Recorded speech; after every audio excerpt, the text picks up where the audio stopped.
And with that said, we are supposed to be this Christian nation. And yesterday was, and I heard it said more than once yesterday was the most holy of days in this Christian nation. A Christian nation going through the day that is most holy among Christians. Now, if my pod had landed here yesterday for the first time from another planet or from another solar system or another whatever, how long would it take me to draw those two conclusions? This is a Christian nation, and today is the most holy of days in this Christian nation. How long would it take you or me to draw that? Now, maybe if we fell into the middle of St. Peter's Basilica or something when they were massed out there yesterday and the Pope was giving his, whatever he gives. I don't know what. Yeah. Maybe we would have thought, man, this is something. But that's not this nation, is it? That's Rome. And that's the same thing applies. Just would so happen on yesterday morning at that particular time and whatever. Now, I could turn that right around. I could turn that right around and say, we're not here today blowing anybody's hair back, are we? We're not, the people on the side of the street and on the sidewalk and in their vehicles as we were coming here weren't partying and making way for us to get here because it's the last day of unleavened bread. It's a Monday. It's a holy day. I don't believe that's his intention either with having you here today. That just to astound the world. Now, not to say that his scripture doesn't tell us that, he's chosen the base things of the world to confound the wise and that kind of stuff, because that's true. But I don't think it's his intention for us to, stand statesful and ear today by what we're doing here. Yes, we can always do more. We can do it better. We can do it louder, or however you want to phrase that. And in time. In time, brethren. What you have been doing for the last 6+ days is hopefully has drawn you closer, has strengthened you, has progressed your preparation and the things that Cody's been telling us about up here in our endeavor and our journey and our walk with God and our hopes and our dreams to be with Him for eternity in His kingdom. Hopefully these things these last 6+ days, and we're in the midst of the last day, obviously, has done those things, drawn you closer, strengthened you, progressed your preparation. I want to ask you something, and this is kind of a little silly analogy, but how well do you have to see, if you were in here and you were cleaning up, whether it's before the days of unleavened bread or whatever it is, and maybe you've got the vacuum cleaner back there and you're going across the floor, how well do you have to be able to see if there is you're vacuuming the carpet and you see a piece of glitter and the light's hitting it just the right way? You know how small a piece of glitter is? I mean, one little particle of glitter.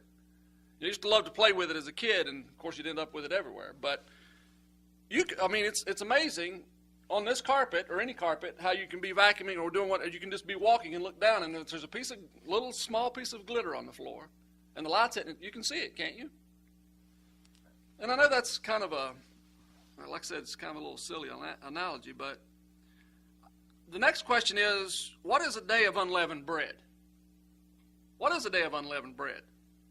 What is reading a label before you consume whatever's in the package? What is that? What is it? What is it saying to the world? What is a day of unleavened bread, or reading a label, or making a menu choice? You're in a restaurant one of these last 6 days, and you're looking at the menu, and you think, okay, I can't have this, I can't, and it's not, woe is me, it's you're making a menu choice because I can't have leavening, and it's not just bread, because there's, you have to be careful what you eat, because you don't know what's got leavening in it. Same thing you do every day with pork and so forth. But you're reading those labels and you're making a menu choice. What is it? What is it to pass up on a piece of wedding cake at a reception? What is that? What is that? You know? What is that in the vastness of God's plan for mankind? It's not much, is it? It's kind of like that little piece of glitter. Right? If you consider God and He fills up time, He's always been and always will be, unchanging. He doesn't get calloused. He doesn't look at the world and see things that we see with a little thicker skin. I mean, you know what I mean? He's still God. But what are those little things that I just mentioned? Keeping a day of unleavened bread and doing those little things that go along with keeping a day of unleavened bread. What is that in the vastness of God's plan for mankind? Take heed, therefore, that the light which is in you be not darkness, it says in Luke 11:35. Take heed, therefore, that the light which is in you be not darkness. The light that is in me be not darkness. Well, I want to give you a little experience that I had one day last week. I'm sitting out on a little patio that I put together and put some outdoor furniture on there just so we could have a little, kind of a little oasis outside. And I was sitting there one day last week, and it was about the middle of the day, and I looked up, and there's some pine trees, ugly, scraggly pine trees, and the wisteria vines have about choked them out between my house and one of the neighbors. But I'm just sitting there, and I put my head back on the chair, and I'm looking up across the top of those trees at the white clouds and the blue sky, and it's just, it's one of those moments when you're just trying to meditate a minute and just kind of, and I noticed at the end of one of the branches where there wasn't really any pine needles, but there was a sparkle. And it's almost like a little star on that tree. And I'm thinking, what is that? And I'm looking around, I'm thinking, I look back at it again, and I sat there and I studied it, and I thought, what can that possibly be up in almost in the top of that tree that's making that sparkle? It's like a little glowing. And the only determination I could come to is that has to be a spot of rosin or something that's hanging on that limb and the sun's hitting it. I mean, it's silly, but it's one of those little things. And sometimes you think about that still small voice and you think, maybe I need to think about this a little more. What is, but that moment passed and I didn't, off and on again, I've thought about it but in your peculiar behavior these past few days, somewhere, I believe, someone saw a piece of glitter. In your peculiar behavior. And the light of God was hitting it just right. Because we go through these things. I think the light of God was hitting it just right, and the kingdom of the Almighty was reflected. Now, did they take that much note of it? Like me looking at that and thinking, what is that? But, we don't always feel like worthy vessels, brethren. I get that. We don't always feel like worthy vessels, but we came in here one evening just over a week ago. We gathered together here one evening at sunset and accepted again His willingness to work with us and through us, right? In spite of ourselves. We didn't come in here thinking, here I am, this worthy person. I wonder what God's going to do with me this year, or I'm going to go in and re-up and recommit and see what great... We come here and we accept that willingness. That He is willing, His willingness to work with us, and when I say work with us, to help us be better people, to give us those moments and to give us those experiences that make us want to walk just a little tighter in step, right? But not only that willingness to work with us, but to work through us, to help other people. Because what else is our calling for? We come here and we do that. We accepted that sacrifice for our weaknesses. Right? We didn't come here thinking we're these strong people that, we're doing stuff that nobody else is doing, and boy, look at us. No, we come in here with contrite hearts, humble spirits, thinking, I don't know. I don't know why he's doing this for me. We accepted his sacrifice for our weakness, and we understand that it's not about us, right? It's not about us. It's about him and his worthiness to carry us. He's willing to allow me to come in here and take those symbols and take the Passover. He's willing to carry me further along this path. He's willing to work with me and through me. Brethren, let's trust what he's doing. I'm asking us as a group, and I'm asking you as an individual, trust what he's doing through you. Now, this peculiar behavior is evidence of our faith. We are here on a Monday afternoon keeping the last day of unleavened bread. Not because it makes us, we're showing evidence of our faith through our works, right? We're not trying to earn salvation. We're trying to be obedient to God, number one. Because, why are we here? Because God said, be here. 7 days you will, what? Try to get the leavening out. Did you breathe in some yeast and different leavening this week? Of course you did. But it's a mental preparation. Think about me.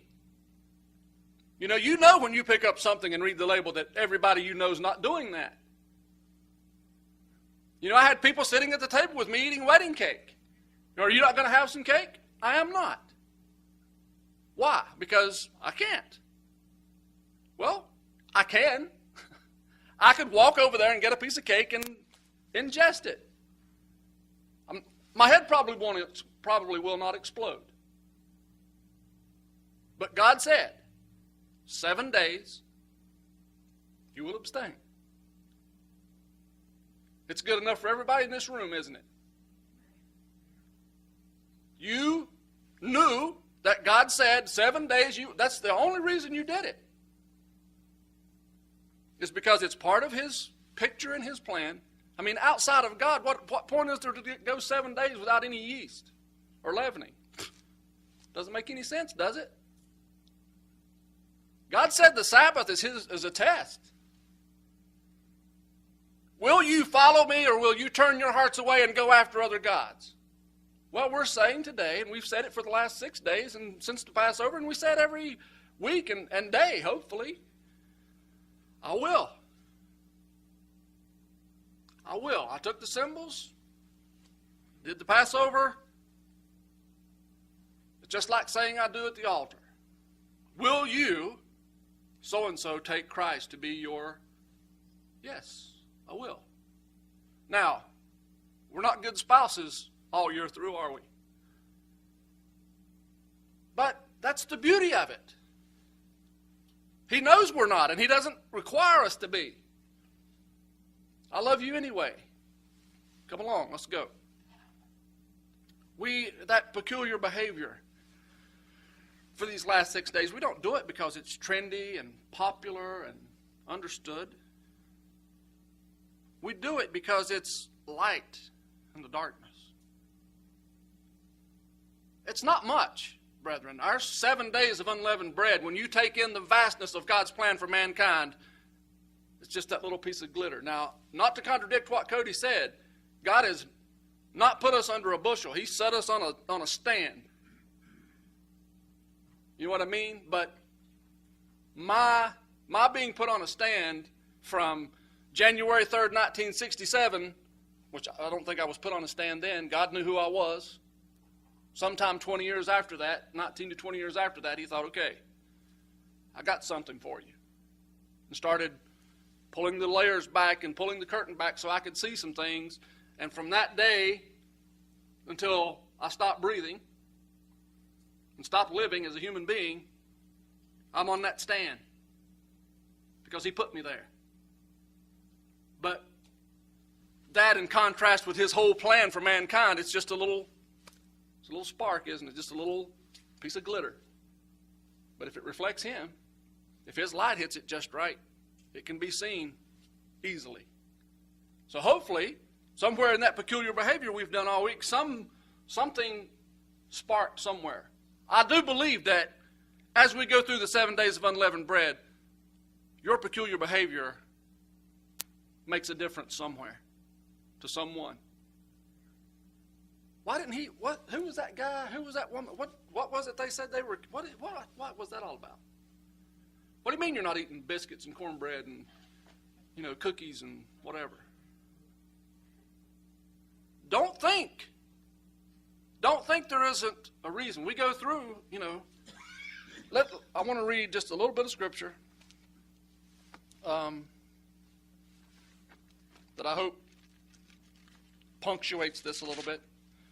First in Luke chapter 11.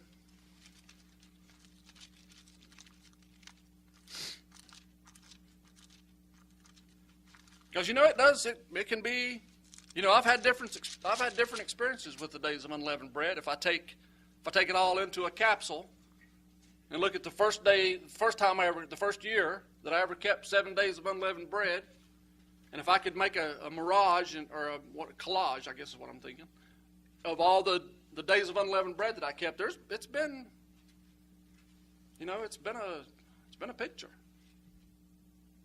And I guess this year has probably been the loneliest of those pictures, because when you become the only one in your house, from having a wife and 3 kids and everybody in the house is doing it until you're really the sole person in your house, it's a different experience. But what does it do? Hopefully it draws me closer. It strengthens me.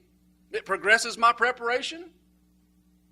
Maybe that was a little too easy when it was my wife and 3 kids, all of us doing the same things. And you're packing kids' lunches, and you're making sure 5 people don't eat leavening. When it just has to be you, you think about it a little more. You want a little more friendship, and you want to hold God's hand a little tighter. But in Luke 11, verse 33, it says, "No man," and Cody read this in pretty much the same thing in Matthew, I believe, but it says in Luke 11:33, "No man, when he has lighted a candle, put it in a secret place. Doesn't put it under a bushel, but on a candlestick, that they which come in may see the light." And our peculiar behavior this week is calling on us to sparkle a little bit. You can go through any other week and maybe not get anybody's attention, but when you say, "No, I can't have that." Well, what? 7 days. You even hear my wife telling people he has 7 days of unleavened bread. Okay. "They which come in may see the light. The light of the body is the eye. Therefore, when your eye is single, your whole body also is full of light. But when your eye is evil, your body also is full of darkness." Now, this makes this little reference earlier make a little more sense, doesn't it? "Take heed, therefore, that the light which is in you doesn't turn to darkness, or is not darkness."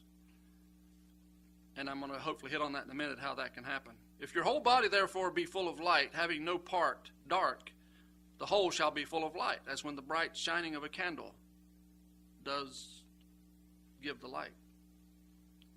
And also, I'm going to back way up here to Deuteronomy. Deuteronomy chapter 30. We've already been in Deuteronomy today, so here we are again. And taking all this into consideration, these little comments that I've already made, and the scripture that I just read, think about Deuteronomy 30. I'm going to skip down to verse 11. Deuteronomy chapter 30, verse 11, "For this commandment which I command you this day, it is not hidden from you."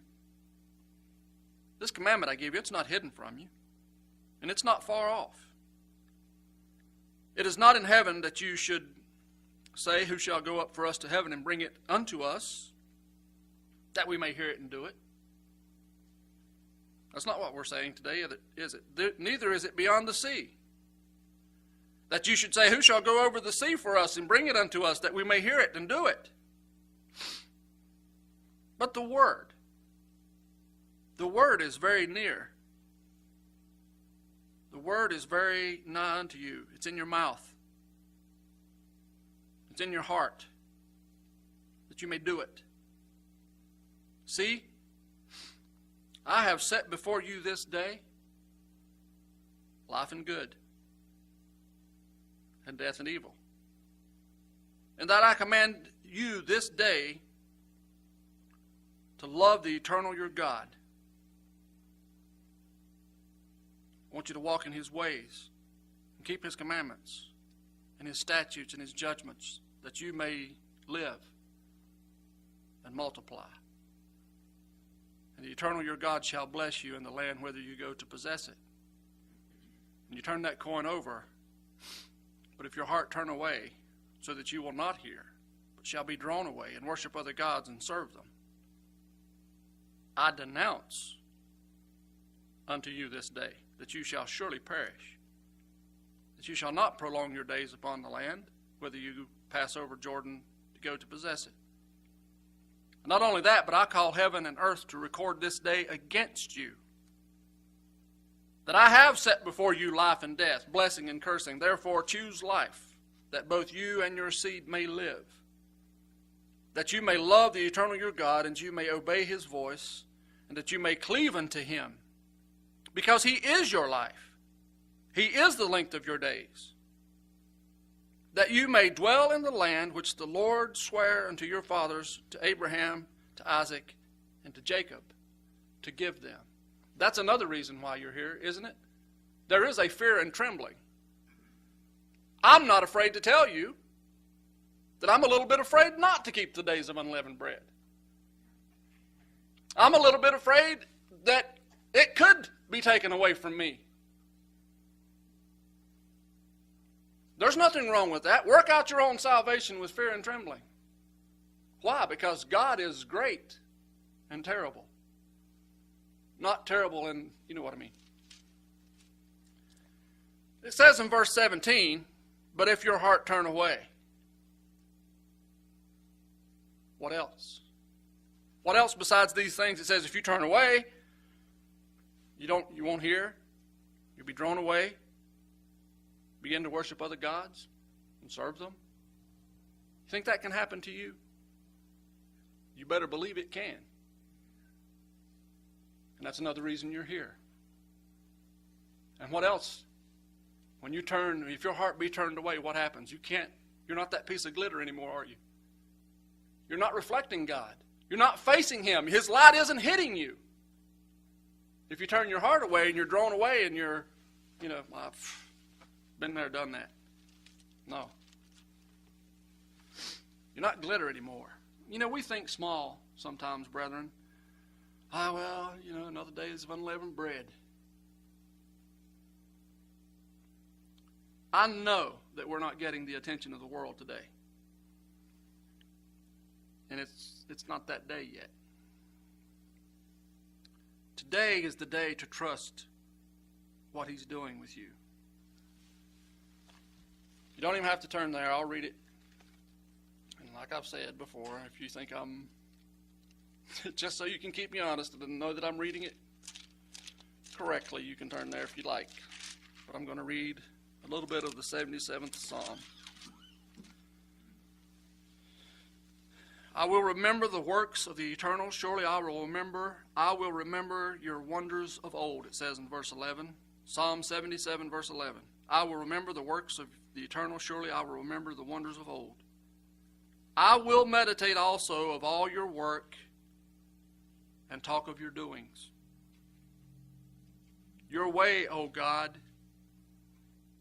is in the sanctuary. Who is so great a God as our God? We know the answer to that question. There is no other. Cody's already said it. I am a jealous, don't put anything else before me.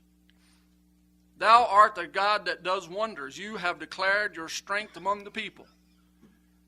You have with your arm redeemed your people. We've heard about it today. The sons of Jacob and Joseph.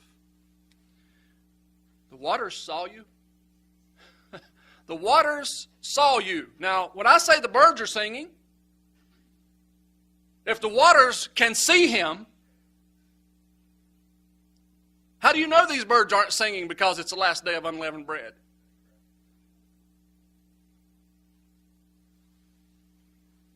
The waters saw.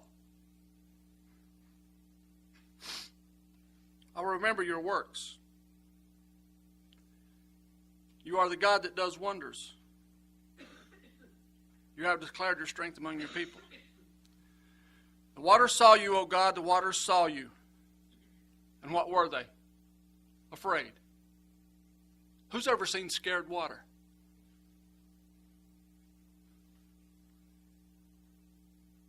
Scared water. And the depths were troubled. The clouds poured out water. The sky sent out a sound. Your arrows also went abroad. The voice of thunder, the voice of your thunder was in the heaven, and the lightnings lightened the world. The earth trembled and shook. God, your way is in the sea, and your path is in the great waters, and your footsteps are not known. You led your people like a flock by the hand of Moses and Aaron. This Christian nation, should have had some air quotes there, this Christian nation that has just went through what is called one of the most holy days of all of Christendom. You know, just like Rome is the most holy place of all Christendom. I know, well, yeah, whatever. Well, let's ask the world something. Where is the evidence of that? If we're a Christian nation, and yesterday was the most holy day among, where was the evidence? Were we on our knees as a nation? Well, we're a Christian nation, and this is a Christian nation in the midst of the holiest day. Show me the evidence of that. To someone, somewhere, this week, one of your actions, maybe it didn't blow their hair back. Oh, that just happened. What did he just do? Maybe not. Maybe that's not what happened. But to the question of the existence of a coming kingdom, your little sparkle, your little glitter of peculiar action might have said, evidently,